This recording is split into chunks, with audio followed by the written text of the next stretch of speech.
Model 2010 single owner, FC insurance 2 மாதம் current, தொட்டி cabin engine அனைத்தும் சுத்தமாக கண்டிஷனில் இருக்கும். நல்ல condition.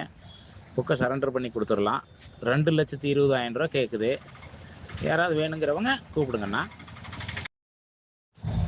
Model 2010 single owner, FC insurance 2 மாதம் கரண்ட்டு, தொட்டி கேபின் இன்ஜின் அனைத்தும் சுத்தமாக கண்டிஷனில் இருக்கும். நல்ல கண்டிஷனு. புக்கை சரண்டர் பண்ணி கொடுத்துடலாம். 2,20,000 கேட்குது. யாராவது வேணுங்கிறவங்க கூப்பிடுங்கண்ணா. Model 2010 single owner, FC insurance 2 மாதம் கரண்ட்டு, தொட்டி கேபின் இன்ஜின் அனைத்தும் சுத்தமாக கண்டிஷனில் இருக்கும். நல்ல கண்டிஷனு. புக்கை சரண்டர் பண்ணி கொடுத்துடலாம். 2,20,000 கேட்குது. யாராவது வேணுங்கிறவங்க கூப்பிடுங்கண்ணா.